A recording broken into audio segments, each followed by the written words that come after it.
ഓം നമോ ഭഗവതേ വാസുദേവായ. ഓം നമോ ഭഗവതേ വാസുദേവായ. ഓം നമോ ഭഗവതേ വാസുദേവായ. ഓം നമോ ഭഗവതേ വാസുദേവായ. ഓം നമോ ഭഗവതേ വാസുദേവായ. ഓം നമോ ഭഗവതേ വാസുദേവായ. ഓം നമോ ഭഗവതേ വാസുദേവായ.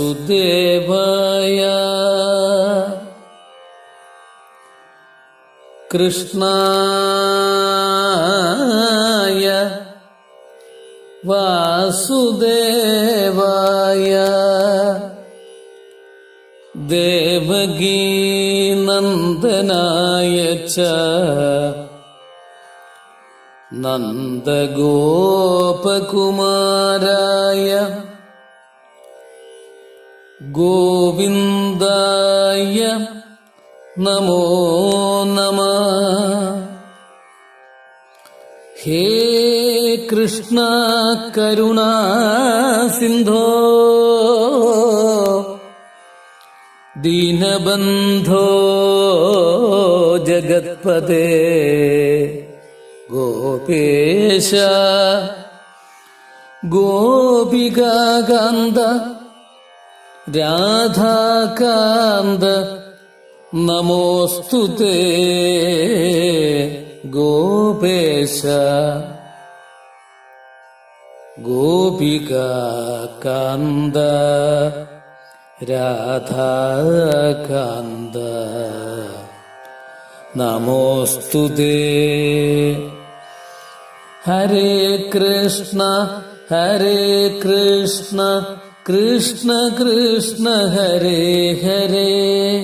ഹരേ രാമ ഹരേ രാമ രാമ രാമ ഹരേ ഹരേ.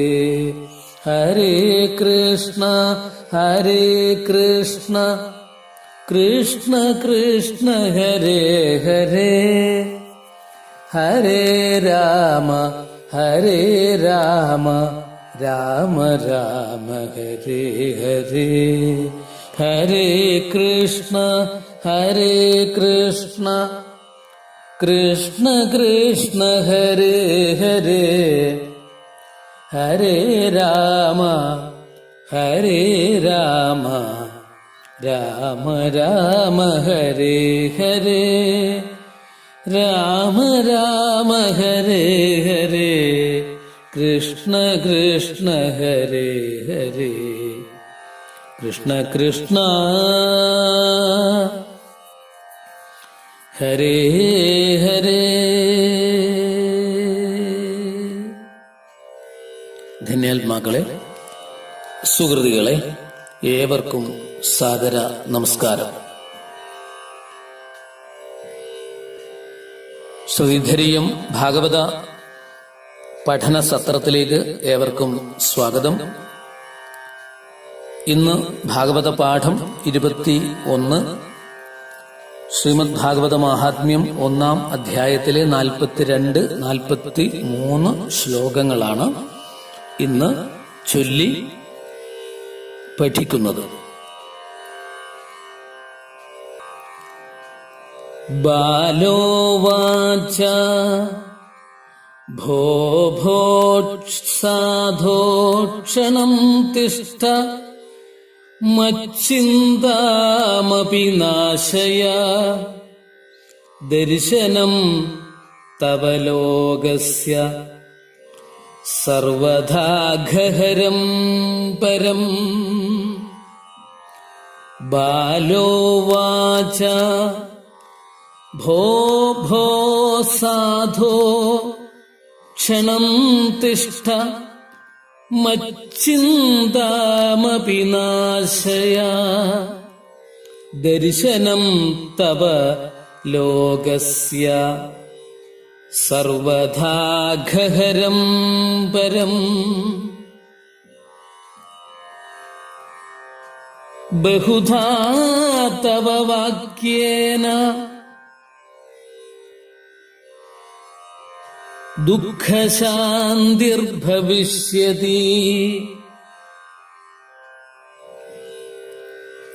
യദാ ഭാഗ്യം ഭവേൽ ഭൂരി ഭവതോ ദർശനം തദാ ബഹുധാ തവ വാക്യേന ദുഃഖശാന്തിർഭവിഷ്യതി. യദാ ഭാഗ്യം ഭവേൽ ഭൂരി ഭവതോ ദർശനം തദാ.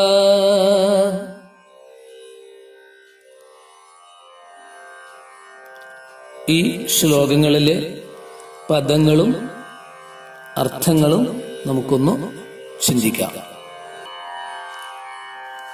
ബാലോവാച, ബാല കൂട്ടണം ഉവാച, ബാല പ്ലസ് ഉവാച, ബാലോവാച. ബാലയായ അവൾ പറഞ്ഞു എന്നാണ് ഇവിടെ ഉദ്ദേശിച്ചിരിക്കുന്നത്. അതായത് ബാല എന്നത് രണ്ടർത്ഥത്തിലാണ്. ഒന്ന്, അവർ വേണ്ടതുപോലെ പക്വത എത്തിയിട്ടില്ലാത്ത ആ ഒരു പ്രായം, അത് താരുണ്യത്തിലേക്ക് കടന്നിരിക്കുന്ന പ്രായം. അങ്ങനെയുള്ള കുട്ടിയായതുകൊണ്ട് നമ്മൾ സാധാരണ പറയുന്നത് പോലെ ബാല എന്ന് പറഞ്ഞു. ബാല ഉവാച, ഉവാച പറഞ്ഞു, അവൾ പറഞ്ഞു, ബാലയായ അവൾ പറഞ്ഞു. ഭോ ഭോ സാധോ ക്ഷണം തിഷ്ഠ മച്ഛിന്താം അപി നാശയ ദർശനം തവ ലോകസ്യ സർവഥാഘഹരം പരം. ഇവിടെ ഭോ ഭോ എന്ന് പറയുന്നത് ഒരു സംബോധനാ വാക്യമാണ്. അത് വിളിച്ചു പറയുന്നത് അല്ലയോ എന്നുള്ള അർത്ഥത്തിലാണ്. ഹേ എന്നുള്ള അർത്ഥത്തിൽ പറയുന്ന സംസ്കൃതത്തിലുള്ള ചില പ്രയോഗമായിട്ട് കണക്കാക്കണം അതിനെ. ഹേ സാധോ, സാധോ എന്ന് പറഞ്ഞാൽ എന്താ? സന്യാസി എന്നുള്ള അർത്ഥമാണ്. സാധു എന്ന് പറഞ്ഞാൽ നമ്മുടെ ഭാഷയിൽ സന്യാസി ആണ്. സാധു സന്യാസി, അല്ലയോ സന്യാസി. ഭോ ഭോ സാധോ, അല്പസമയം ഇവിടെ നിൽക്കണേ. ക്ഷണം തിഷ്ഠ, കുറച്ചു സമയം. തിഷ്ഠ നിൽക്കണേ, നിൽക്കേണമേ. എന്റെ ദുഃഖത്തെയും അങ്ങൊന്ന് നശിപ്പിക്കണം. മച്ചിന്താമവിനാശയ, എന്റെ ചിന്ത. ഇവിടെ ചിന്ത എന്ന് പറയുമ്പോൾ ദുഃഖമാണ്, ആ മാനസിക വ്യഥയാണ് ഇവിടെ. അതിനെ അവിടുന്ന്, അതിനെ കൂടി അവിടുന്ന് മാറ്റേണമേ എന്ന് പറയുകയാണ്, പ്രാർത്ഥിക്കുകയാണ്. ദർശനം തവ ലോകസ്യ, തവ ദർശനം, തവ ദർശനം ലോകസ്യ സർവഥാ അഘഹരം പരം. ദർശനം എന്നാണ് പറയേണ്ടത് സംസ്കൃതത്തില്. ഇട്ട് വെള്ളിയിടുന്ന ചന്ദ്രക്കലയിടുന്ന രേഖത്തോടു കൂടിയിട്ടാണ് ഉച്ചരിക്കുന്നത്. ദർശനം എന്ന് പറയാറില്ല. ദർശനം തവ ലോകസ്യ, ദർശനം. നമ്മൾ മലയാളത്തില് സാധാരണ പറയുമ്പോൾ ദർശനം എന്ന് പറയും. പക്ഷെ നമ്മളിവിടെ വേദവാക്യ പ്രകാരം ദർശനം, അർഹത, അർഹതി, ഇങ്ങനെയാണ് ചിലയിടത്തൊക്കെ പദങ്ങൾ വരിക. അത് എവിടെയൊക്കെയാണെന്ന് കുറച്ച് പാഠങ്ങൾ കഴിയുമ്പോഴും മനസ്സിലാകും. സർവധ എന്ന് പറയുമ്പോൾ സരിവധ എന്ന് പറയേണ്ട ആവശ്യമില്ല. ഏതേത് അക്ഷരത്തിന് മുന്നിലാണ് എന്നൊക്കെ ഹ എന്നുള്ള സമയത്ത് വരും. അർഹത, അർഹം, അർഹിക്കുന്ന. അതുപോലെ ദർശനം എന്നുള്ളിടത്ത് വരും. വിമർശനം അവിടെയും വരും. വിമർശനം എന്ന് പറയാറില്ല, എന്ന് പറയാറില്ല നമ്മള്. അതൊന്ന് ശ്രദ്ധിച്ചാൽ മതി. തവ അങ്ങയുടെ ദർശനം, തവ ദർശനം ലോകസ്യ, ലോകത്തിന്റെ, ലോകത്തിലുള്ള എല്ലാവരുടെയും സർവഥ, സകലവിധത്തിലുള്ള അഘഹരം. അഘം എന്ന് പറഞ്ഞാൽ പാപം എന്നാണ് അർത്ഥം. ഇതൊക്കെ വെറുതെ പറയുന്നതല്ല കേട്ടോ. അടുത്തടുത്ത ചോദ്യങ്ങളൊക്കെ ചോദിക്കുമ്പോൾ പ്രശ്നോത്തരിയിലെ അടുത്ത ചോദ്യങ്ങളൊക്കെ ഇങ്ങനെയൊക്കെയാ വരിക. പദങ്ങളുടെ അർത്ഥങ്ങളൊക്കെ വരും. സർവഥ, സകലവിധത്തിലുള്ള അഘഹരം. അഘം എന്ന് പറഞ്ഞാൽ പാപം, ഹരം ഇല്ലാതാക്കുന്നത്, അഘഹരം പാപത്തെ നശിപ്പിക്കുന്നതാണ്, പരം സകല വിധത്തിലുള്ള പാപങ്ങളെയും നശിപ്പിക്കുന്നതാണ് എന്നുള്ള അർത്ഥം ഇവിടെ. ഇനി അടുത്ത ശ്ലോകം, ബഹുധാ തവ വാക്യേന, അങ്ങയുടെ തവ വാക്യേന, അങ്ങയുടെ ബഹുധാ വാക്യേന, ഇങ്ങനെ പലതരത്തിലുള്ള വാക്യങ്ങള് കേൾക്കുന്നത് കൊണ്ട് തന്നെ ദുഃഖം ശമിക്കുന്നു. ദുഃഖശാന്തി ഭവിഷ്യതി, ദുഃഖശാന്തി ഭവിഷ്യതി, ദുഃഖത്തിന് ശാന്തി ഉണ്ടാകുന്നു. യഥാ ഭാഗ്യം ഭവേത്, ഭവേൽ എന്ന് പറയും ഇവിടെ. യഥാ ഭാഗ്യം ഭവേത്, അതിഭാഗ്യം എപ്പോൾ അനുഭവത്തിൽ വരുന്നുവോ അപ്പോൾ മാത്രമേ അങ്ങയുടെ ദർശനം ഒരാൾക്ക് ലഭിക്കുകയുള്ളൂ. ഈ സജ്ജന സംസർഗം ഏറ്റവും ശ്രേഷ്ഠമാണ് എന്നർത്ഥം. ഒരാൾക്ക് ഭൂരിഭവതോ ദർശനം തഥാ, ഭാഗ്യം ഭൂരിയായിട്ട് വരുമ്പോഴ്, അധികമായിട്ട് വരുമ്പോഴേ അങ്ങയുടെ ദർശനം ലഭിക്കുകയുള്ളൂ എന്ന് സാരം. അപ്പൊ ചുരുക്കി പറഞ്ഞു കഴിഞ്ഞാൽ, നാരദ മഹർഷിയെ കണ്ടതോടുകൂടി സജ്ജനമാണ്, സജ്ജനങ്ങളിൽ ശ്രേഷ്ഠനാണ് ദേവർഷി നാരദൻ.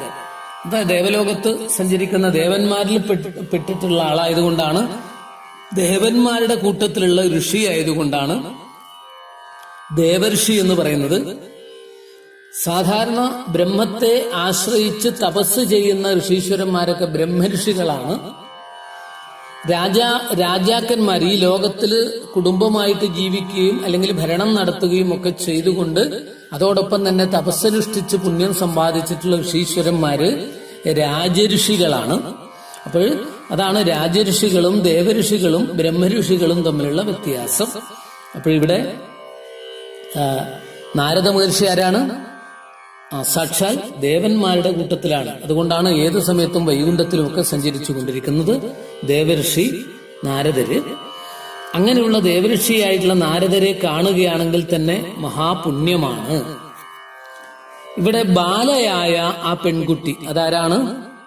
ഈ വൃന്ദാവനത്തിൽ കണ്ട തളർന്നു കിടന്ന പെൺകുട്ടി നാരദ മഹർഷിയെ കണ്ട മാത്രയിൽ തന്നെ പെട്ടെന്ന് എഴുന്നേറ്റു. നേരത്തെ ബോധമില്ലായിരുന്നു, പക്ഷെ കാണുമ്പോൾ തന്നെ ആ കുട്ടിക്ക് എഴുന്നേൽക്കാൻ കഴിഞ്ഞു. അതാണ് ചൈതന്യം. ഈ സജ്ജനങ്ങളുടെ വാക്കുകളും നോക്കുകളും, ദർശനം, സ്പരിശനം, ഇതൊക്കെ വളരെ ശ്രേഷ്ഠമാണ്. ഒന്ന് സ്പരിശിച്ചാൽ മതി. അതാണ് ഈ ഗുരുവിന്റെ പാദത്തിലൊക്കെ നമ്മൾ ചില ആൾക്കാരൊക്കെ സ്പരിശിക്കുന്നത്. അത് കിട്ടുകയാണെങ്കിൽ മഹാഭാഗ്യമാണ്. ദർശനം കൊണ്ട് തന്നെ മാറ്റം ഉണ്ടാകും. സജ്ജനങ്ങളുടെ അനുഗ്രഹം അത്ര വിശേഷപ്പെട്ടതാണ്. കാണാൻ ഭാഗ്യം ഉണ്ടാവുക എന്നുള്ളത് വലിയൊരു ഭാഗ്യമാണ് ജീവിതത്തിൽ. സജ്ജനങ്ങളെ കാണാൻ, മറ്റു പലതും ലോകത്തിൽ കാണാം. ദർശനാദേവ സാധവ, സജ്ജന സംസർഗം താനേ ജയിക്കുന്നു, ദുർജന ഗർജനം മങ്ങിയിടുന്നു. സജ്ജന സംസർഗത്തിന് അത്രയും മഹത്വമുണ്ട്. നാരദ മഹർഷിയെ കണ്ടതോടുകൂടി എഴുന്നേൽക്കാൻ സാധിച്ചു. ആർക്ക്? ഈ ബാലയായ അവൾക്ക്. എന്നിട്ട് ബാലയായ അവൾ പറഞ്ഞു, അല്ലയോ സന്യാസി, സാധോ, അല്പസമയം ഇവിടെ നിൽക്കണേ. എന്റെ ദുഃഖത്തെയും അങ്ങൊന്ന് നശിപ്പിക്കണം. അങ്ങയുടെ ദർശനം ലോകത്തിലുള്ള എല്ലാവരുടെയും സകലവിധ പാപങ്ങളെയും നശിപ്പിക്കുന്ന ഒന്നാണല്ലോ. അതുകൊണ്ട് അങ്ങയെ കാണാൻ കഴിഞ്ഞത് മഹാഭാഗ്യമായിട്ട് ഞാൻ കണക്കാക്കുന്നു. എങ്ങനെയാണ്? ബഹുപ്രകാരത്തിലുള്ള ദുഃഖവും അങ്ങയുടെ വാക്യം കേൾക്കുന്നത് കൊണ്ട് തന്നെ നശിക്കും. എന്തൊക്കെ തരത്തിൽ? ബഹുത്വമാണ്. ബഹുത്വം എന്ന് പറഞ്ഞാൽ അനേക തരത്തിലുള്ള ദുഃഖങ്ങളുണ്ട് നമുക്ക്. അതിനെല്ലാം കൂടിയിട്ട് 3 വിഭാഗത്തിൽപ്പെടുത്തിയിരിക്കുന്നു. ഏതൊക്കെയാണ് ദുഃഖങ്ങളെ? 3 വിഭാഗം. ദുഃഖങ്ങളുടെ 3 വിഭാഗങ്ങള്: ആധി ഭൗതിക ദുഃഖം, ആധി ദൈവിക ദുഃഖം, ആധി ഭൗതികം, ആധി ദൈവിക, ആധ്യാത്മികം. ഇങ്ങനെ 3 തരത്തിലുള്ള ദുഃഖങ്ങളാണുള്ളത്. ആധി ഭൗതികം, ആധി ദൈവികം, ആധ്യാത്മികം. ഇങ്ങനെയുള്ള 3 വിധത്തിലുള്ള ദുഃഖങ്ങളെയും നശിപ്പിക്കുന്നതാണ് മഹാത്മാക്കളുടെ ദർശനം. ഇങ്ങനെയുള്ള അനേകം ദുഃഖങ്ങളിൽ പെട്ട് ഉഴലുന്നവർക്ക് ഉരുസ്തര ഭവസിന്ധോ ദുരിത സഞ്ജയമാകും തിരതന്നിൽ മുഴുകുന്ന എന്ന് പറഞ്ഞില്ലേ മഹാത്മാക്കള്.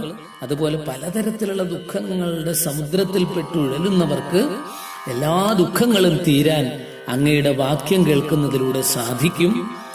എപ്പോഴാണോ ഒരാൾക്ക് ഭാഗ്യം അങ്ങേ അറ്റമെത്തുന്നത്, അതിഭാഗ്യം എപ്പോഴാണോ അനുഭവത്തിൽ വരുന്നത്, അപ്പോൾ മാത്രമേ അങ്ങയുടെ ദർശനം സാധിക്കുകയുള്ളൂ, ഒരുവന് ലഭിക്കുകയുള്ളൂ. അല്ലയോ നാരദ മഹർഷി, എന്റെ ദുഃഖത്തെ തീർത്ത് അനുഗ്രഹിക്കണമേ എന്ന് നാരദ മഹർഷിയോട് വളരെ വിനയാന്വിതയായി ആ ബാലയായ സുന്ദരിയായ ആ പെൺകുട്ടി പ്രാർത്ഥിച്ചു.